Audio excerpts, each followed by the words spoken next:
Bonjour à toi, bienvenue dans cette vidéo sur les valeurs centrales. Comme tu vois, le politiquement correct est au recyclage et donc je recycle mon tableau. Tu vois, je n'ai pas effacé mon tableau de distribution des vidéos sur le diagramme circulaire et sur le diagramme en bâtonnet.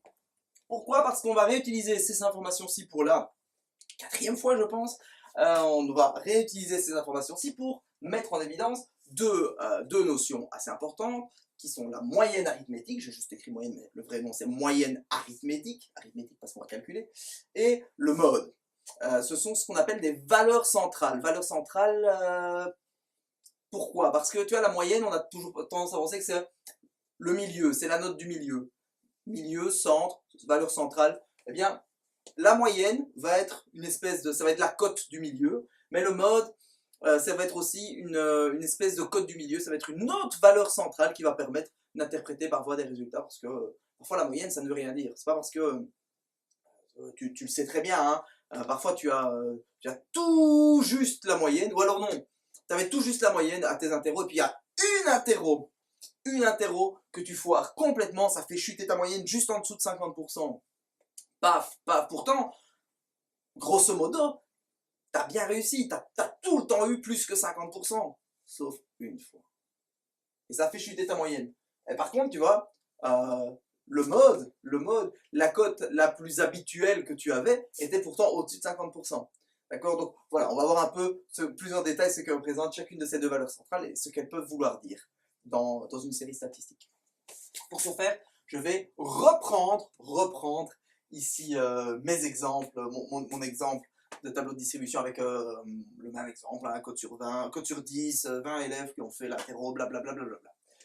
Alors premièrement, la moyenne arithmétique, comment va-t-on la calculer? Eh bien, il va falloir faire l'effectif, chaque effectif, je ne vais pas l'écrire comme ça va être la somme des effectifs, je ne vais pas l'écrire ici, ça mérite d'être écrit plus grand, ça va être la somme des effectifs multiplié par la modalité divisé par l'effectif total. C'est-à-dire que ici, bon, le cas des zéros, je ne vais pas faire, mais je vais devoir faire 1 fois 2, plus 2 fois 4, plus 3 fois 5. Donc tu as la somme des effectifs fois chaque modalité. Donc l'effectif de la modalité 2, c'est 1, donc je vais faire 1 fois 1 fois 2.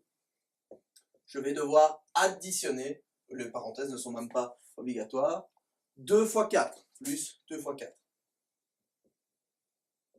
Ça fait 8. 1 fois 2, ça fait 2. Plus, et pour le reste du calcul, je le fais mentalement, hein, plus 3 fois 5. 3 fois 5, 15. Plus 5 fois 6, 30. Plus 4 fois 7. 28 plus 3 fois 8, 24 plus 2 fois 9, plus 18.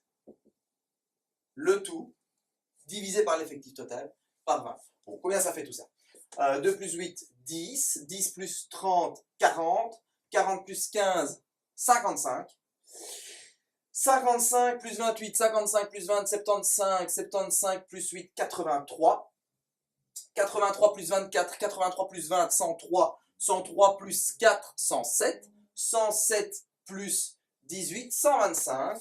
Donc ça va faire 125 vingtième, 125 sur 20. Et donc la moyenne ici, la moyenne va être égale à 125 divisé en 20, ça fait 62,5, donc 6,25. La moyenne, c'est 6,25 sur 10. Donc je rappelle comment calcule-t-on une moyenne. Je fais chaque effectif fois sa modalité, ou chaque modalité fois son effectif, et j'additionne le tout.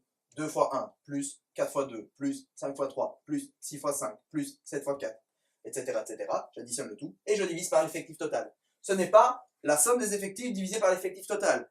Ce n'est pas la somme des modalités divisée par l'effectif total. La somme des produits des modalités par les effectifs. Ne pas oublier de multiplier. Et j'obtiens une moyenne de 6,25. Ça, c'est la partie difficile de la vidéo. La partie simple de la vidéo, c'est le mode. Le mode, il suffit, c'est le truc qui est à la mode, c'est le truc qui revient le plus souvent. Il suffit de repérer qui a le plus grand effectif. Ah!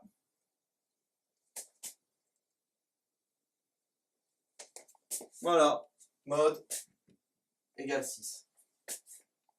Ça marche aussi avec les fréquences. Qui a la plus grande fréquence? Ah! 25%. J'aurais pu, ça se remarque aussi très facilement avec mon histogramme, c'est la colonne la plus haute, ou avec le diagramme circulaire, c'est la portion la plus grande. Ça, c'est le mode.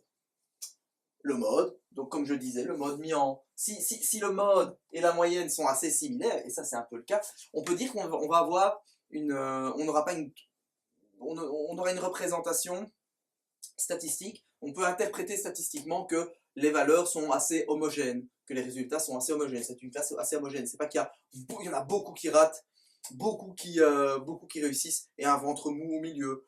Ça ne veut pas dire non plus que il y en a très peu qui ratent, beaucoup qui réussissent. Voilà, donc ça veut dire qu'on a quelque chose d'assez homogène. Voilà. On risque de te poser la question concernant des. C'est pour ça que cette vidéo était nécessaire. Je te dis à très bientôt pour la suite, sauf si tu as regardé la vidéo dans l'autre, tu es arrivé à la fin. Et je te dis bonne chance pour ton examen. Au revoir.